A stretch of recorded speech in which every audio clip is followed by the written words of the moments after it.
Assalamualaikum warahmatullahi wabarakatuh. Waalaikumsalam warahmatullahi wabarakatuh. Alhamdulillahirrabbilalamin. Wassalatu wassalamu ala rasulillah. Puji syukur kehadirat Allah Subhanahu wa taala, berkat rahmat dan hidayah kita bisa bertemu lagi di kesempatan kali ini, pemirsa Psikologi Podcast. Salawat serta salam semoga tercurah kepada junjungan kita Nabi Muhammad sallallahu alaihi wasallam beserta keluarga, sahabat, dan kepada kita insya Allah yang akan mendapatkan syafaat di yaumul akhir nanti. Nah, pemirsa Psikologi Podcast, kita kembali lagi di acara Iqra. Nah, acara Iqra itu apa sih Pak Suwanda? Iqra itu singkatan dari Inspirasi Qiraah Psikologi Islam. Masya Allah, jadi Inspirasi Qiraah Psikologi Islam ya. Nanti kita akan melahirkan inspirasi gitu ya dari acara ini. Semoga pemirsa juga bisa mengambil hikmah dan inspirasi dari acara ini.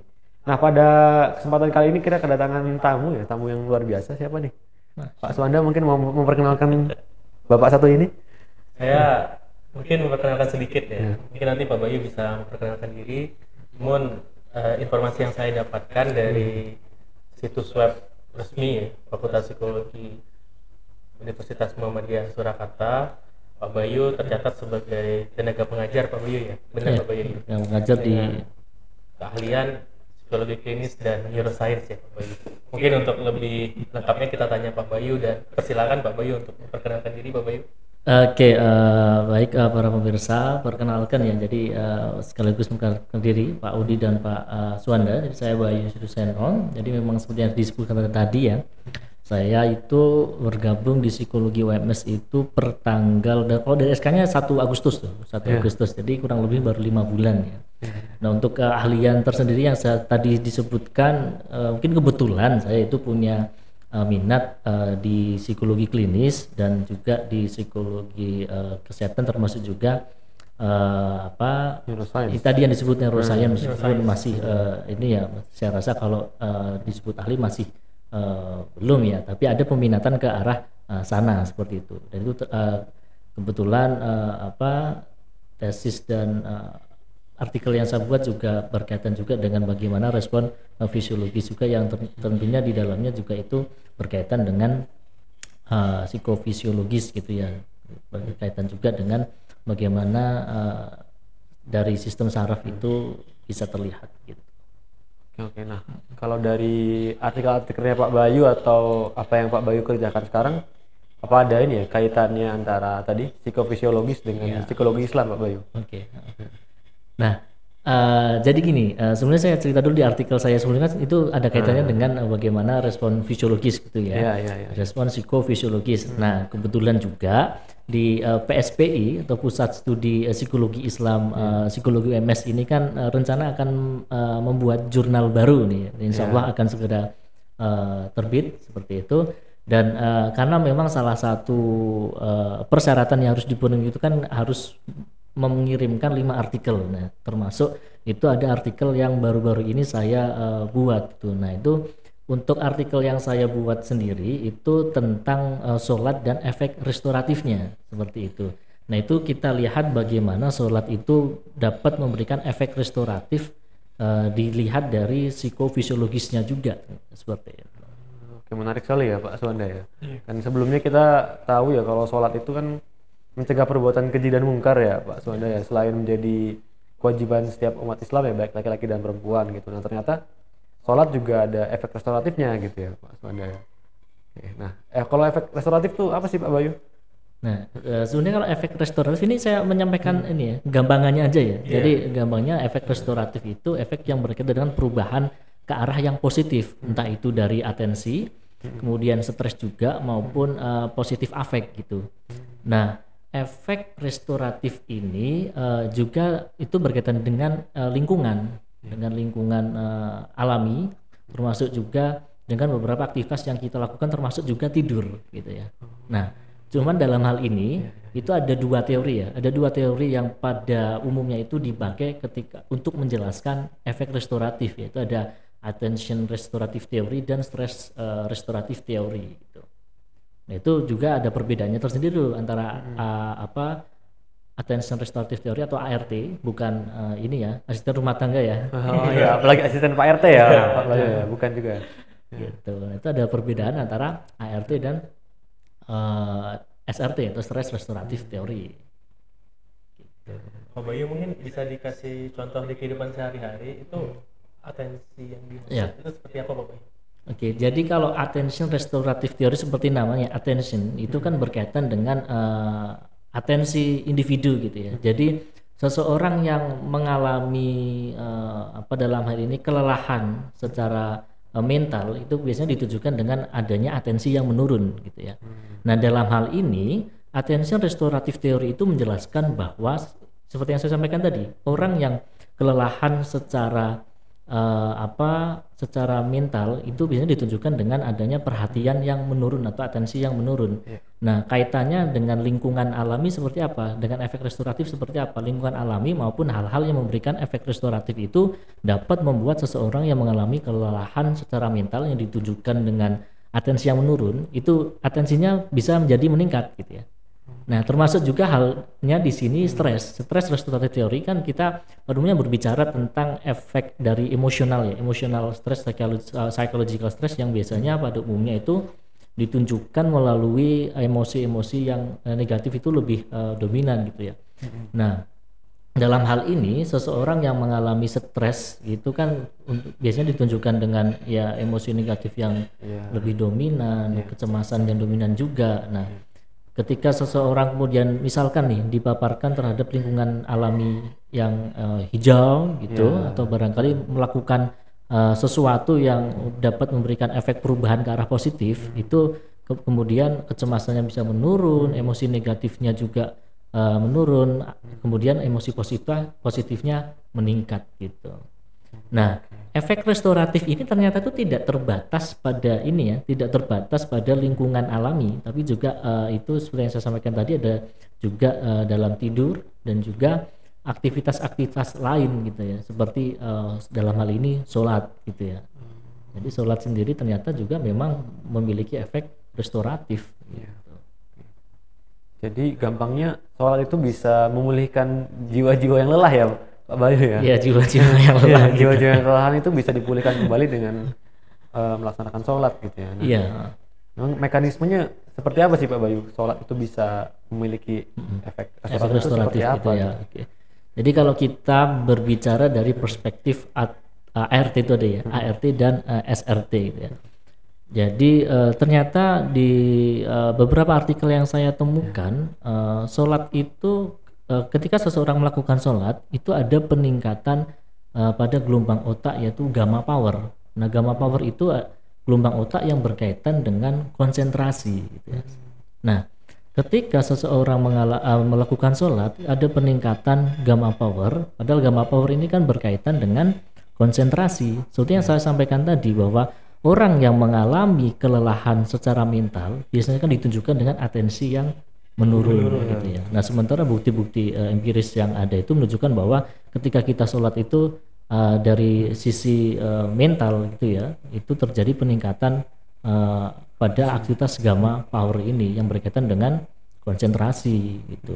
Tapi ada juga kalau dari perspektif stres gitu. Jadi kalau yang pada umumnya kita ketahui itu kan kalau kita berbicara stres kan bukan hanya psychological stress tapi juga physiological stress ya, yang ditunjukkan melalui mekanisme autonomic nervous system gitu ya. Dan ternyata ketika orang sholat itu terjadi peningkatan pada sistem saraf parasimpatetik. Sebaliknya sistem saraf SNS atau sympathetic nervous system itu kemudian menurun gitu ya. Nah, itu bukti-bukti empiris yang ada menunjukkan bahwa ketika orang sholat itu ternyata mengalami peningkatan pada parasympathetic nervous system dan penurunan pada sympathetic nervous system yang ditujukan melalui penurunan detak jantung yang tadinya berdebar dan lebih rileks lagi, kemudian juga respon elektrodermal kulit dan sebagainya. Nah, respon-respon semacam itu tuh biasanya muncul pada orang yang mengalami stres. Pak Bayu, berarti itu untuk mengetahui tadi detak jantung yang menurun dan juga respon-respon fisiologis itu, apakah itu langsung ditanyakan gitu Pak Bayu kepada habis sholat gitu mungkin ditanyakan, atau ada metode tertentu gitu Pak Bayu yang dilakukan untuk dapat mengetahui hal tersebut Pak Bayu?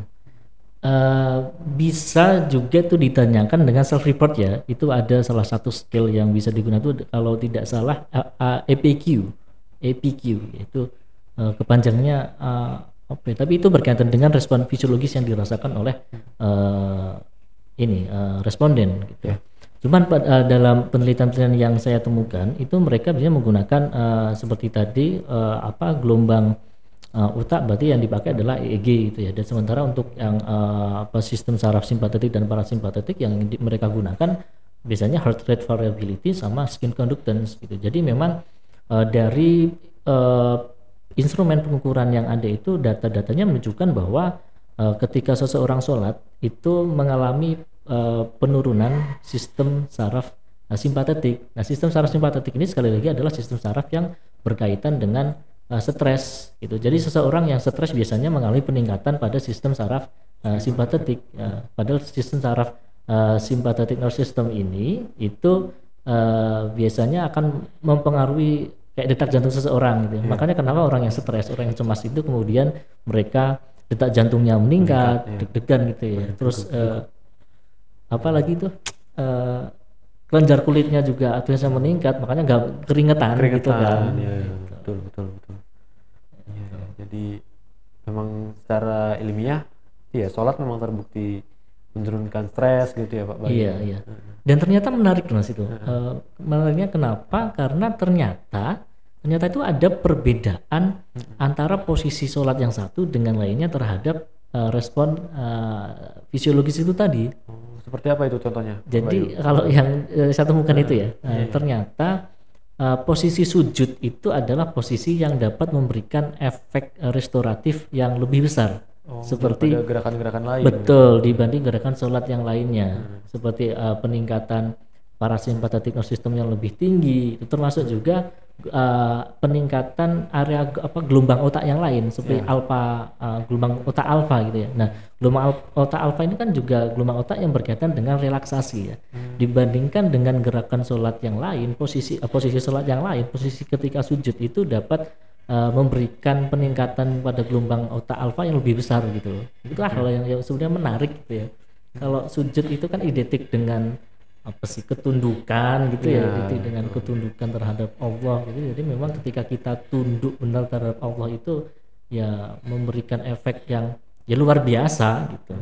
Saya jadi ingat nih Pak Bayu, waktu saya kecil itu saya selalu disuruh itu kalau sujud yang lama. Sujud yang lama gitu ya. Sujud yang lama gitu, berdoa gitu, minta banyak. Iya. Salah satu efeknya. Betul, karena memang efeknya luar biasa gitu loh. Bukan sekedar kita nempel di tanah, bukan sekedar gerakan, tapi memang ada manfaat yang diperoleh dari gerakan yang kita lakukan itu tadi. Iya, di keadaan kita berada di titik terendah dan menyembah yang tertinggi justru sekali. Keadaan kita justru keadaan yang rileks seperti itu ya Pak Bayu. Betul sekali. Kadang-kadang ada juga ini Pak. Apa? Pak Sulanda. Pak Bayu, Audi itu ketika kita sujud itu kita berbisik ke bumi yang mendengar hingga langit. Iya betul Pak. Berbisik di bumi yang mendengar penduduk langit ya Pak. Iya. Masya Allah. Secara ilmiah memang gerakan-gerakan sholat itu ya sangat besar gitu dampaknya ya kepada sangat besar. Jiwa kita dan juga ke raga kita. Gitu. Betul. Selain sujud apakah ada posisi sholat yang lainnya juga Pak Bayu? Ya, pada dasarnya secara keseluruhan itu gerakan-gerakan sholat yang dilakukan oleh seorang terutama muslim ya, memang itu kan sholat menjadi bagian hal yang ibadah wajib gitu ya. Itu semua gerakan sholat memberikan efek restoratif ya, hanya saja memang efek restoratif ketika seseorang sujud seperti yang ditujukan dengan peningkatan gelombang otak alfa dan peningkatan sistem saraf parasimpatetik itu lebih besar pada posisi sujud ya. Nah, cuman ada fakta empiris yang menurut saya itu menarik juga gitu, yaitu ada salah satu artikel yang melihat mengeksplorasi perbedaan gitu ya antara partisipan yang sekedar melakukan gerakan sholat gitu, gerakan sholat tanpa membaca ayat Al-Quran dengan partisipan yang melakukan sholat sekaligus membaca ayat Al-Quran. Ternyata efeknya juga berbeda gitu. Efek restoratif yang muncul itu lebih besar ketika kita membaca ayat-ayat Al-Quran gitu ya. Berarti tidak serta-merta hanya karena kita bersujud ya Pak, tapi betul, ada iya. tambahan tadi ya, baca Al-Quran pada saat sholat itu yang justru meningkatkan efeknya itu. Makanya memang ini ya, saya rasa menjadi hal yang penting sekali yang bagi umat Islam kita juga untuk mengetahui makna dari gerakan sekaligus bacaan kan kalau yang di ceramah Ustadz tadi Hidayat kan sekarang itu banyak yang nggak tahu makna bacaannya apa. Itu sekaligus refleksi juga yang bagi saya sendiri gitu. Bagi kami Pak. Ya bagi kita bersama lah. Buat kita bersama ini sekaligus reflektif juga ya Pak Bayu ya. Jadi begitu ya. Sholat selain mencegah perbuatan keji dan mungkar ada efek-efek restoratif juga ya. Iya betul. Di selain dimensi kita menyembah gitu ya, ternyata memang ada semacam manfaat gitu ya untuk ketenangan jiwa kita gitu, sehingga menjalani hidup menjadi lebih baik dan lebih tenang gitu. Betul. Dan saya rasa ya itu sih nanti itu bisa harapannya dari adanya temuan-temuan seperti itu tuh memberikan informasi bagi pemeluk agama Islam ya untuk melakukan sholat dengan ini, karena memang manfaat yang diperoleh itu menurut saya itu kan manfaat langsung ya. Nanti terlepas dari mungkin ketika sholat itu kita memohon untuk dikabulkan atau tidak ada hajat yang ingin dikabulkan tidak, tapi kan secara langsung itu kan memberikan dampak yang positif dari psikofisiologis itu sudah terbukti gitu. Dan apakah itu biasanya kalau kita sholat itu ada istilah yang sering dipakai Pak, khusyuk. Apa ada kaitannya juga Pak dengan khusyuk Pak? Nah terkait khusyuk saya rasa ini nanti ini karena ada rekan saya kalau Pak Septian itu kan kalau Pak Audi dan Suwanda juga ya. Pak Septian itu kan mengkaji tentang khusyuk. Berarti nanti next episode ya. Saya rasa nanti bisa nih. Next episode ya pemirsa, kita akan bahas soal tentang khusyuk, efek kekhusyukan sholat gitu dan juga dampak psikologisnya seperti apa gitu. Iya. Melengkapi untuk hari ini ya efek restoratif. Ya, tapi memang khusyuk itu salah satu kualitas ini ya, kualitas salah satu ya ketika kita sholat ini dan khusyuk gitu kalau kemudian kita sebut sebagai variabel gitu ya. Kalau kita sebut sebagai variabel itu menjadi variabel yang saya rasa patut untuk dipertimbangkan ketika kita mencoba untuk mengeksplorasi efek sholat gitu ya. Karena saya rasa saya menduga bahwa mungkin akan ada perbedaan antara orang yang tingkatnya khusyuk seberapa dengan yang tidak dengan efeknya itu seberapa besar gitu. Tapi ya sekali lagi ini perlu menarik nih, untuk ditelusuri. Mungkin kita bisa nih bikin riset tentang ini part 1 ya. Part 1-nya masih tentang membahas soal bagaimana sholat ya secara umum untuk efek restoratif bagi jiwa kita gitu. Suwanda. Gimana Pak Suwanda? Nah, jadi ketika berbicara tentang efek restoratif kemudian dari khusyuk itu mungkin ada satu term Pak yang sering kita dengar gitu ketika itu tentang tumak ninah gitu kan. Sebenarnya apakah tumak ninah itu hanya sekedar berkaitan dengan gerakan ya, ketertiban dalam sholat atau berkaitan juga dengan khusyuk dan juga tentu efek restoratif Pak Bayu, bagaimana Pak? Saya rasa saya sejujurnya belum terlalu mengeksplorasi tentang tumak ninah itu sendiri dengan bagaimana khusyuk, tapi saya rasa itu ada kaitannya bagaimana tumak ninah itu dengan khusyuk. Tentunya akan berbeda dong orang yang sholat sholat jungkar balik gitu dengan orang yang memang sholat dengan tumak ninah yang menghayati misalkan waktu berdiri, waktu sujudnya gitu kan. Dan sekali lagi orang yang tumak ninah tentunya kan ketika sujud pun kan mereka akan lebih yang nggak sekedar sujud gitu kan, nggak sujud terus langsung duduk ya langsung bangkit gitu kan. Padahal sudah yang saya sampaikan tadi bahwa sujud itu kan memberikan efek yang itu, sehingga ketika seseorang sujudnya itu baru sujud kok langsung kemudian naik gitu, bangkit dari sujud, itu saya rasa efek restoratif yang diperolehnya pun saya rasa tidak akan optimal gitu ya. Jadi memang perlu juga tumak ninah ya Pak Suwanda ya untuk sholat ini supaya efek restoratifnya lebih maksimal lagi. Betul, seperti itu. Oke. Pak Bayu, saya jadi ingat satu kondisi Pak Bayu. Apa ini? Misalnya ketika kita tertekan ya Pak Bayu dengan banyak masalah gitu, dan mungkin kita melakukan kesalahan dosa besar gitu Pak Bayu, dan terkadang kita sholat itu juga diiringi dengan linangan air mata Pak Bayu ketika kita sholat taubat gitu Pak Bayu. Apakah itu sebenarnya semakin efektif gitu Pak Bayu ya, ditambah dengan linangan air mata rasa bersalah itu, apakah efeknya semakin bagus atau bagaimana Pak Bayu? Iya, jadi memang ada apa ya, penjelasan lain juga selain dari ART dan SRT tadi, Attention Restorative Theory dan Stress Restorative Theory. Itu di salah satu artikel itu juga disebutkan bahwa transendensi terhadap higher power gitu ya, kalau dalam Islam kita sebutnya Allah gitu ya, itu memberikan efek yang efek apa ya, let's say efek terhadap well-being ya, itu lebih besar lagi gitu ya. Dan juga ternyata kalau kita sholat itu kan bentuk ini juga ya, kepasrahan diri terhadap diri kepada Allah gitu kan. Dan memang salah satu tujuan utama dari sholat itu sendiri kan bukan hanya sekedar berdoa, karena kalau di English itu kan prayer itu kan berbeda dengan sholat di dalam Islam ya, yang ultimate goalnya sebenarnya kan pengingat terhadap Allah gitu kan. Nah, pengingatan terhadap Allah ini akan memberikan efek psikologis yang bagus gitu, karena dengan seperti itu kita menjadi ingat bahwa ada beberapa hal yang tidak bisa kita kendalikan gitu ya, atau bahkan ketika ada inkongruensi, ketidaksesuaian antara apa yang kita idealkan, apa yang kita harapkan dengan hal-hal yang tidak ideal, itu kemudian ketika kita mengingat Allah itu menjadi ini ya, dapat memberikan efek yang lebih positif gitu.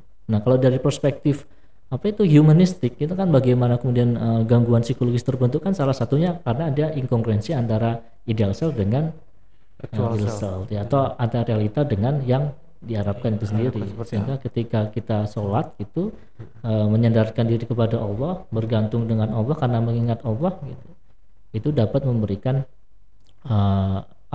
hati kita kemudian menjadi tenang gitu. Kan di salah satu ayat juga disinggung gitu. Dengan mengingat Allah hati menjadi tenang ya Pak. Betul. Berarti memang mencari jawaban-jawaban dari masalah kita adalah dengan sabar dan sholat ya Pak. Sabar. Berarti ada tambahan lagi Pak. Sabar. Harus sabar. Mungkin ini juga terjadi ketika sholat berjamaah Pak Bayu ya. Apakah efeknya sama? Soalnya kan terkadang sholat berjamaah itu sering kali lama, sementara kita kan kadang terburu-buru dengan kegiatan dan sebagainya. Apakah itu ada efeknya juga atau mengurangi efek restoratifnya Pak Bayu? Ya, tapi kalau pada dasarnya kalau sholat itu kan memberikan efek restoratif ya. Cuman kalau kita kemudian berbicara tentang apakah kemudian ada perbedaan antara sholat berjamaah dengan sholat sendiri, berarti kan kita juga tidak bisa melepas itu. Kalau dari sisi ilmiah, berarti kita secara metodologis itu memang sudah terbukti atau tidak, ada buktinya atau tidak, sehingga saya rasa itu menjadi hal yang bagus untuk dieksplorasi gitu. Iya, perlu dieksplorasi lagi ya Bapak. Iya, dieksplorasi apa kemudian ada perbedaan ketika seseorang itu melakukan sholat jamaah dengan orang yang melakukan sholat sendiri, efek restoratifnya seberapa gitu. Cuman memang itu tantangan tersendiri sih untuk membuktikan untuk melihat, untuk mengeksplorasi efeknya itu apakah berbeda atau tidak. Tapi pada dasarnya sekali lagi sholat itu memberikan efek restoratif gitu. Cuman sepertinya belum ada artikel-artikel yang membedakan antara sholat berjamaah itu dengan ini, karena beberapa artikel yang ada itu subjek ini partisipannya itu ya bukan kolektif gitu, artinya sendiri-sendiri ya. Ini bisa jadi ide untuk penelitian berikutnya ya Pak Wan ya. Kalau misalnya berjamaah 3 orang gitu, kemudian kita teliti kira-kira apakah tiga-tiganya ada efek restoratif yang sama atau tidak gitu. Dan bayangkan satu masjid Pak ya. Satu masjid Sudalmiyah. Apalagi kalau masjidnya Masjidil Haram ya Pak ya. Jauh-jauh ke sana atau Masjid Nabawi mungkin ya. Juga bisa. Ya. Oke, gimana Pak Sudah? Saya mungkin cukup. Serahkan ke Pak Audi. Oke. Pak Bayu mungkin ada semacam kesimpulan gitu yang bisa kita sampaikan kepada pemirsa gitu. Ya, saya rasa dengan manfaat yang diperoleh dari sholat itu, karena memang buktinya bahwa sujud itu memberikan efek yang lebih bagus, termasuk juga ketika membaca sholat disertai dengan baca Al-Quran itu memberikan efek restoratif yang lebih bagus juga, sehingga harapannya saya rasa itu menjadi refleksi bagi kita semua gitu ya, untuk sholat dengan ya tidak sekedar jungkir ya. gerakan bergerak gitu ya. gerakan betul, terus melibatkan tumak ninah juga tadi yang sudah disampaikan, khusyuk juga. Jadi saya rasa bagi umat muslim gitu ya, sebagai muslim gitu ya, kita ayolah sholat sebisa mungkin untuk sholat jangan sampai ini bolong gitu kan, memang efeknya itu ya bagus sekali. Nah, ini termasuk juga untuk diri saya sendiri gitu kan. Itu sih saya rasa yang bisa saya simpulkan dari ini. Ya, pada intinya, Masya Allah ya, penjelasan dari Pak Bayu sangat komprehensif ya terkait manfaat sholat memang selain kewajiban dan juga cara kita mengingat Allah gitu ya. Betul. Yang sholat ini memiliki efek restoratif kepada tadi ya jiwa-jiwa yang lelah gitu ya. Jiwa-jiwa yang lelah yang senang banyak masalah ya pemirsa. Coba nanti sholat perbanyak sholat gitu ya. Jangan mencari coping-coping strategi yang tidak produktif gitu ya. Adaptif gitu ya. Oke. Iya. Oke, pemirsa, kita sudah berada di ujung acara Iqra ya Pak Suanda ya, ujung acara Iqra. Inspirasi Qiraah Psikologi Islam dipersembahkan oleh Pusat Studi Psikologi Islam. Baik, nanti kita akan kembali lagi di episode berikutnya dengan pembahasan-pembahasan yang tidak kalah menarik ya. Yang tidak kalah menarik ya. Nanti mungkin selanjutnya kita akan bahas soal khusyuk dalam sholat gitu, dan efek psikologisnya seperti apa. Oke, pemirsa, terima kasih atas atensi dan juga perhatiannya. Sekian dari kami. Saya Audi Ahmad. Saya Suanda. Saya Bayu Suseno. Oke, kami undur diri. Terima kasih. Wassalamualaikum warahmatullahi wabarakatuh. Waalaikumsalam.